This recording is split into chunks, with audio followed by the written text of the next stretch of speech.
So here we are once again on location filming this week's Ask Ron. We are in the windy city of Chicago, Illinois at the Quick Start Real Estate School.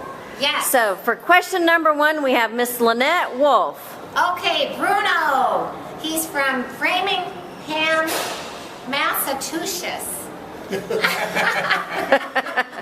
It's late. Okay, it's late. Oh. I'm working with a client that just called me on my Craigslist ad. They're moving to Minnesota and are looking to sell their house in Massachusetts. They are not in a huge rush, but the sooner the better. They are not very keen in doing a lease purchase, but they would seem open to an option agreement. They would like to get $900,000 for the house, but nowhere online I find houses that are worth more than $800,000. Should I recommend pay for an appraisal or get them down in price? They only paid $877 for the house. They paid $877. Well, if they paid $877, it tells me that your online search is probably wrong, because that's evidence that there's houses worth more than $800. Truth is, until you can put your finger on what it's worth, I'm not sure I'd want to do anything. What do you think? Well, when you get up in that price range, you just have less tenant buyers, and you better know that there's some market for a house like this, because I'm not even worried about that. I'm worried about the guy wants $900. Yeah. I'm not going to give him $900 unless I can prove that it's worth a little more than that at least. You want some spread on a house like that. If it's worth $900, I mean, I don't want to give him more than about $850 for it, but my concern is I don't know what it's worth. right. And anytime you don't know what something's worth, it's very difficult to move forward because it's hard to negotiate against thin air. So Yeah, well, you always want to get the seller as low as possible. what you could do though is go ahead and put it under contract at whatever price he wants, and then tell him you're going to get it appraised, and then when you get the appraisal, go back and renegotiate the price. Yes. The other thing is, you talk about getting an option on this property. No, they're looking to only cash out, and they will not give you time. Then you don't have the lease option alternative. Yeah, I missed that. If there's no terms, there's no deal. Yeah. This is a moot point. That's a good point. Okay, next question. Michael Stager, College Park, Georgia. Once I set up Pet Live, set up VA services, and begin a yellow letter campaign, how do I follow up with sellers and respond with a yes on the lead sheet? Once I contact sellers to negotiate terms, my next move would be to meet with the seller. If I am on the road, how can I get this deal done? Oh, he's a truck driver. He's a truck driver, okay. Yeah. Okay. Well, you get it done in the time that you have. You can always do the phone work on the road. Makes no difference where you're at to do that. You just have to make the appointments when you're back. And if you can't do that, then you're going to need boots on the ground where you are. But honestly, I'd set it up to when you get back. People will wait on you. They'll, just tell them you're on the road. They'll wait. Hopefully you're back in town at least once a week, and you're not. Yeah. You can set the appointment within a week. Sometimes or so. truck drivers are gone 2 or 3 weeks. That's. However, what I would do though is I try to set up as many appointments as I could when I am back, and just go knock them down, boom, boom, boom, boom, boom, in the time that I have at home. The only other thing you can do is have boots on the ground, like Ron said, have an acquisition or somebody that can go out and do. But he's not at that point right Yeah. now. Yeah, he's beginning. Okay, this one's from Jeremy Q, Columbia, South Carolina. Please explain the difference between lease option and seller finance. I got this one. Okay, I get the easy ones. So lease option basically means that you're leasing with an option to buy.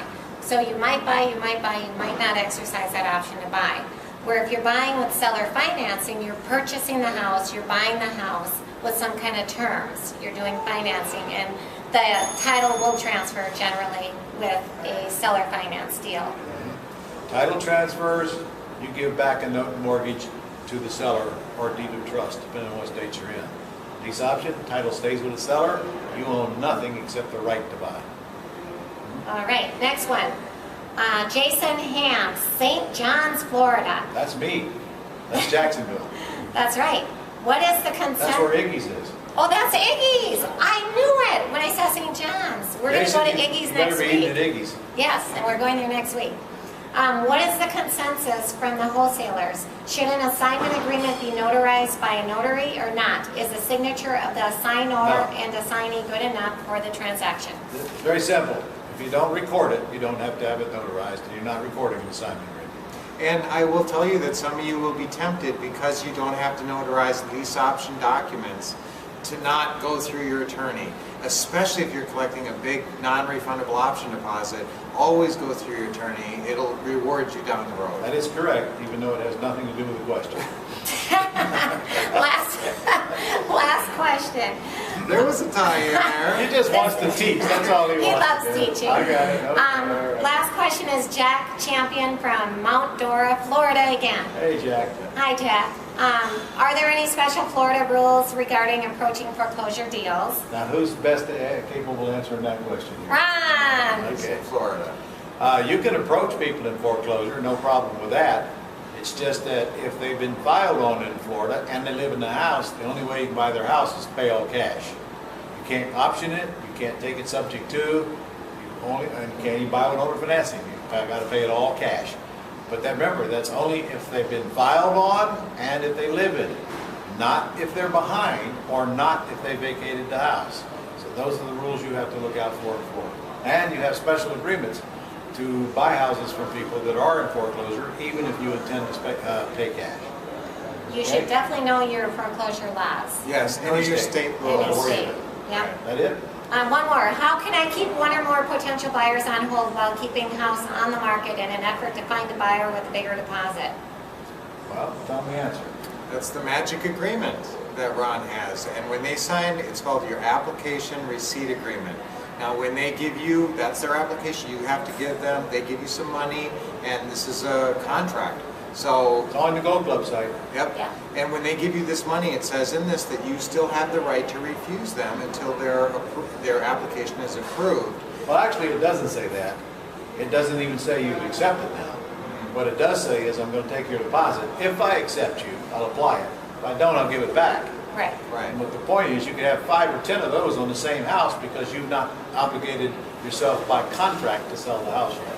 Yes, however, if they decide not to go through with the transaction, there's a clause in there where you keep their deposit. After you've said yes and accepted that. Yes. And then they back out, yes, but I certainly wouldn't suggest you do that. Right, right. Once somebody, you've told them they have the house, they have the house. Once you sign a purchase and sale agreement with your buyer, and you're bound to sell it to them, you can sign as many of these application receipt agreements as you want because you have no purchase and sale agreement until you literally decide you want them. What I do is if they're getting qualified for a loan, I'll get them to sign the application receipt agreement.